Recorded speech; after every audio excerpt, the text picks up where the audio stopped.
बिस्मिल्लाहिर्रहमानिर्रहीम। अस्सलाम वालेकुम नाज़रीन, फ़ेल मुज़ारे ख़फ़ीफ़ यानी फ़ेल माजी अपनी शक्ल में किसी किस्म की तब्दीली नहीं लाता, लेकिन इसके बरअक्स जो फ़ेल मुज़ारे है ये अक्सर अपनी शक्लें तब्दील करता है और मुख्तलिफ़ तब्दीलियों की बिनाद पे कभी ये ख़फ़ीफ़ हो जाता है, कमज़ोर होता है, कभी ये मज़बूत होता है। जब ये कमज़ोर होता है तो ये कभी मुज़ारे अख़फ़ होता है, कभी मुज़ारे ख़फ़ीफ़, और जब ये मज़बूत होता है तो कभी मुज़ारे सकील होता है और कभी मुज़ारे अस्कल होता है। हमने मुज़ारे ख़फ़ीफ़ करने वाले अल्फाज पढ़े थे जिनको हम हरूफ़े नास्बा भी कहते हैं, मसलन लन, अन, ली, काई, इज़न, एज़न, हत्ता। ये 7 ऐसे अल्फाज हैं जो कि मुज़ारे ख़फ़ीफ़ के रेफरेंस से हैं और इनको हम हरूफ़े नास्बा भी कहते हैं। तो नाज़रीन, आज हम देखेंगे कि ये जो हरूफ़ नास्बा ली है या काई है या लिकाई है, यानी लाम के नीचे कसरा है और फिर का है, काफ के ऊपर फ़तह है और फिर जज़्म है ये के ऊपर, लिकाई जिसको हम बोलते हैं ताके। हम देखते हैं कि ये किस तरह फ़ेल मुज़ारे में यानी तख़फ़ीफ़ पैदा करता है या उसको कमज़ोर करता है। मिसाल के तौर पर हम कहते हैं नज़रा, नज़रा होता देखना, ये माजी है। यनज़ुरू मुज़ारे, ये बनेगा ननज़ुरू और ननज़ुरा। जब इसके पहले काई आ जाएगा तो ये उसके आखिरी हर्फ के ऊपर जो दम्मा है उसको फ़तह में चेंज कर देगा। जैसे जअला बनाना, तो यजअलू, जब ये कै लग जाएगा तो ये बन जाएगा यजअला। आमिला, अमल करना, यामलू इसका मज़ारे, लेकिन जब लिकाया लग जाएगा तो ये बन जाएगा यामला। अब हम कुरान हकीम की आयत देखते हैं, सूरा यूनुस की आयत नंबर 14 है, सुम्मा जअलनकुम खलाइफा फिल अर्दी, कि बिलाशुबा हमने बना दिया तुम्हें खलीफा ज़मीन पे, मिन बादहिम उनके बाद, ले ननज़ुरा कैफ़ा तामलून,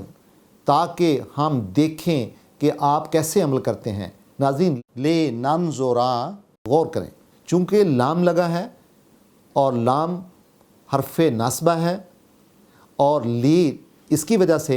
ये लाम तालील है बेसिकली, और इसकी वजह से जो रे है उसके ऊपर दम्मा की बजाय फ़तह आ गया है। और यही बात है जो समझाना चाह रहा हूँ मैं आपसे। इसी तरह आबदा कहते हैं अबादत करना, याबदो, अबदा माजी हुआ, याबदो मज़ारे हुआ, और याबदूना जमा का सीगा है लेकिन मज़ारे हैं, और अगर इसको हम ख़फ़ीफ़ करेंगे तो ये बन जाएगा याबदो। अब कुरान हकीम की आयत देखें, सूरा अज़्ज़ारियात में, वमा खलक़तुल जिन्ना वल इंसा इल्ला ले याबदून, यानी हमने जिन्नों और इंसानों को पैदा इसीलिए किया कि वो बंदगी करें। ले याबदून, नून लगा है ना तो नून हमने करा दिया, ये बन जाएगा इल्ला लयाबदूनी। ये इसके बाद हम देखते हैं एक और हम मिसाल लेते हैं जो कि सूरा काफ की मिसाल है, इन्ना जअलना मा अलल अर्दी ज़ीनतन लहा ले नब्लुवाकुम अय्युहुम अहसनु अमला। इसमें देखें ले नब्लुवाकुम, यानी नब्लुवा यानी हम आजमाएं उनको, नब्लु वो होना चाहिए था, वाव के ऊपर चूँकि मज़ारे हैं तो वहाँ पे दम्मा होना चाहिए था, लेकिन चूँकि यहाँ पे लाम आ गया, लाम के नीचे तालील है, लाम तालील आई है, उसके नीचे कसरा है, तो इस बन जाएगा ने लब्नुवाकुम। तो बलावा, बलावा कहते हैं आजमाना, बला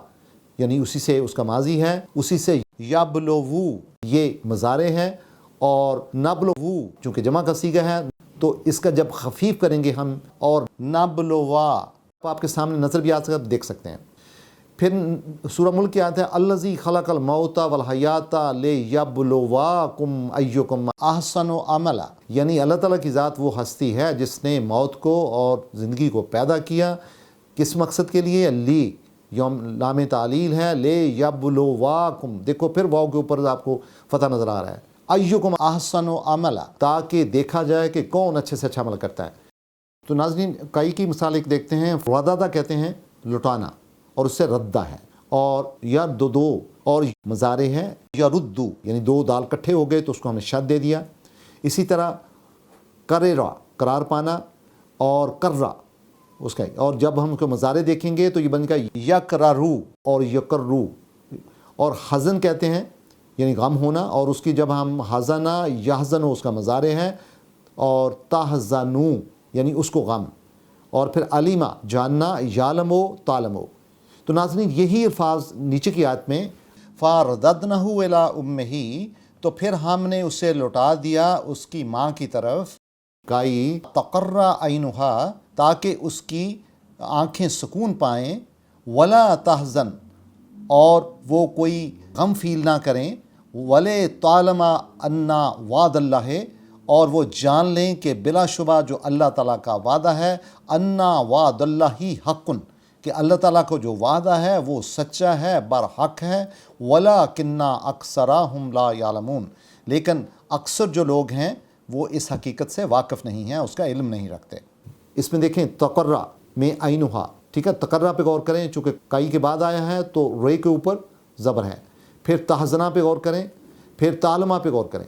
ان الفاظ پہ یعنی آپ دیکھیں گے کہ آخری حرف کے اوپر دمہ کی بجائے فتح ہے، اور یہ کس وجہ سے ہے؟ یہ ان کے خفیف ہونے کی بنیاد پہ ہے، کیونکہ اس سے پہلے حرف ناصبہ آیا ہے۔ تو ناظرین آج پھر جو ہم نے الفاظ پڑھے ہیں، یعنی ان کو ہم حروف ناصبہ بولتے ہیں، جس میں لام ہے، لام کے نیچے کسرہ ہے، لام تعلیل بولتے ہیں،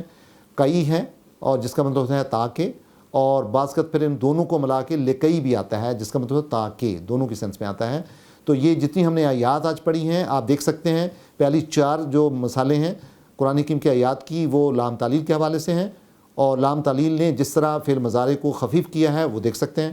اور اسی طرح کئی کی مثال بھی ہے کہ جس نے اپنے مضارع کو خفیف کیا ہے، اور یہ حروف ناصبہ ہیں۔ تو لہٰذا میری آپ سے گزارش ہوگی کہ آپ قرآن حکیم پڑھتے ہوئے لام تعلیل اور کئی کے حوالے سے جو مثالیں ہیں جہاں پہ آپ فعل کو مضارع خفیف پائیں، ان کی مثالیں 10 مثالیں ایسی نکالیں اپنے نوٹ بکس پہ، اور تاکہ آپ کو ان کی کنسٹرکشن پہ اور ان کے جو عمل ہوتا ہے فکرے کے اندر صرف و نحو کے حوالے سے، اس کا آپ کو ادراک ہو سکے۔ بہت شکریہ۔